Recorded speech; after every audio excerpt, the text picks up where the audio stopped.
Meu nome é Renata Santos. Começa agora o programa do canal Vozes da Liberdade.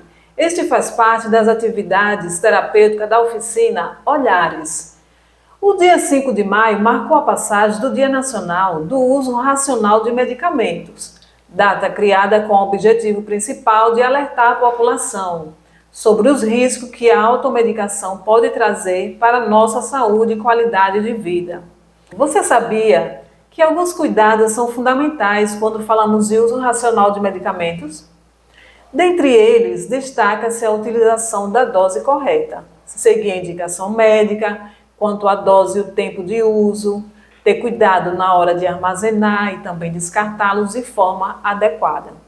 Para tratar desse tema de grande relevância, o canal Vozes da Liberdade convidou a farmacêutica e mestre Camila Benetti. Camila trabalha no CAPS Jael Patrício de Lima e tem vasta experiência na área farmacológica. Camila, é uma satisfação tê-la aqui conosco. Nos fale um pouco sobre sua jornada na área farmacêutica. Olá, Renata, é um prazer estar com você. Eu sou entusiasta desse projeto, né, Vozes da Liberdade, vi ele nascer. Tenho um carinho muito grande por ele, tenho um respeito muito grande pelo trabalho que vocês fazem aqui. Quanto à minha formação, né, eu sou formada há 16 anos, né, em farmácia clínica industrial, fiz pós-graduação em farmacologia clínica, em farmácia hospitalar, fiz mestrado em ciências farmacêuticas depois, atuei por 10 anos na farmácia magistral e estou há um tempo aqui com vocês no CAPES. Uma grande experiência, né? Para o início da conversa, poderíamos falar sobre o que é o uso racional de medicamento e a sua importância? Então, o uso racional de medicamentos, né, segundo a Organização Mundial da Saúde, é quando o indivíduo ele recebe um medicamento apropriado, né, para a sua doença, para a sua questão, na dose certa, pelo tempo adequado, ao menor custo para si e para a comunidade. Ou seja, são os 5 Cs que a gente chama. É o medicamento certo, na hora certa, na quantidade certa, ao menor custo para si e ao menor custo para a comunidade. Quais cuidados devemos ter com os medicamentos quanto ao seu armazenamento e manuseio? Então, sempre cuidar para manusear os medicamentos com as mãos limpas, esses cuidados de higiene, eles precisam ser vistos. Quanto ao armazenamento, a gente precisa pensar que ele precisa estar sempre num ambiente seco, com temperatura adequada, não pode ser muito quente nem muito frio. Ou seja, a gente não guarda medicamento em cima da geladeira, a geladeira esquenta. Também não guardamos dentro do armário do banheiro ou na cozinha, porque esses armários eles têm mais umidade, então isso favorece a eles estragarem. A gente precisa ter atenção às datas de validade, que estão sempre descritas lá no rótulozinho lá do medicamento, e também eles precisam ser guardados, né, longe do alcance das crianças e dos animais domésticos. A gente tem um índice muito grande de intoxicação desse jeito. Assim, as crianças vão brincar ali e acham que é brinquedo, e não é.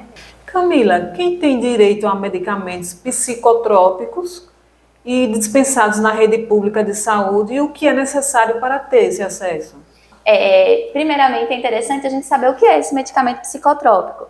Medicamento psicotrópico é aquele que age no sistema nervoso central e que, por algum motivo, ele é regulado pelo Ministério da Saúde. Por isso, as tarjas, a tarja vermelha, a tarja preta, muitas vezes eles têm um certo preconceito, um certo misticismo em cima deles. Mas não, é só uma forma de regular e uma forma de controlar. Quem tem acesso são todos os munícipes de Aracaju. A pessoa precisa morar em Aracaju. Além disso, a pessoa precisa apresentar uma receita, né, emitida nos últimos 30 dias, com todas aquelas características que estão descritas na lei, né? O nome por extenso, precisa ter a quantidade de medicamentos e essas receitas elas precisam ter uma quantidade máxima, que é a aviada da receita, para 60 dias de tratamento. Mais do que isso, a lei não permite. Então, Camila, você poderia explicar para nossos ouvintes e espectadores onde eles podem ter acesso a essas medicações?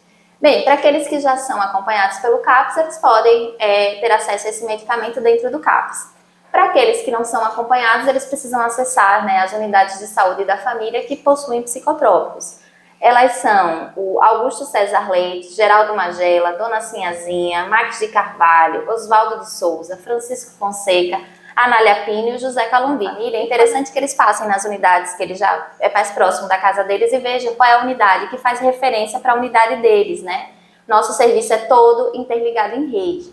E quando for a essa unidade, lembrar de levar a receita atualizada, lembrar de levar o cartão do SUS, o RG e, se possível, a pasta família.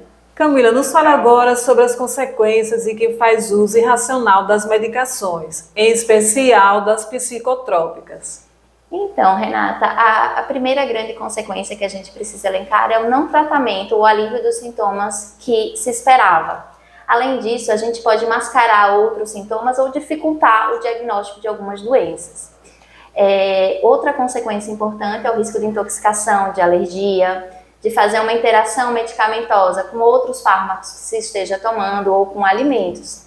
Isso tudo pode, inclusive, agravar efeitos colaterais e a condição do indivíduo. Sabemos que você trabalha com pessoas com transtorno mental. Elas fazem uso contínuo de medicações psicotrópicas. Quais cuidados a mais esses pacientes devem ter quanto ao uso racional desses medicamentos? É interessante que se mantenha as consultas regulares para avaliar se aquela prescrição ela foi realmente efetiva. Além disso, a gente precisa contar, com a verdade, a gente precisa contar com a consciência do paciente em trazer esses sintomas, o que ele está sentindo. Às vezes a gente esconde e a gente dificulta a avaliação da equipe. Além dessas questões dos sintomas, a gente precisa apresentar também as reações adversas a medicamentos que podem vir a acontecer. Quando a gente não traz isso com clareza, às vezes acontece um incremento de dose, por exemplo, sem necessidade, e aí você vai ter mais efeitos colaterais do que precisa. Um outro ponto que a gente precisa ressaltar aqui é não parar o medicamento por conta própria. A gente precisa ir fazendo o desmame gradual, tá certo? A retirada do medicamento ela precisa ser de forma responsável, ela precisa ser acompanhada. A gente precisa lembrar que quem toma qualquer medicamento e na vida também a gente precisa ter atenção à ingesta de água e à alimentação também. A gente precisa lembrar que às vezes a gente imagina que está bem e para o medicamento de repente. Isso não é interessante. O ideal é que se faça uma retirada gradual do medicamento para que a gente evite o efeito rebote. Uma outra coisa que o paciente com transtorno mental precisa ter é paciência.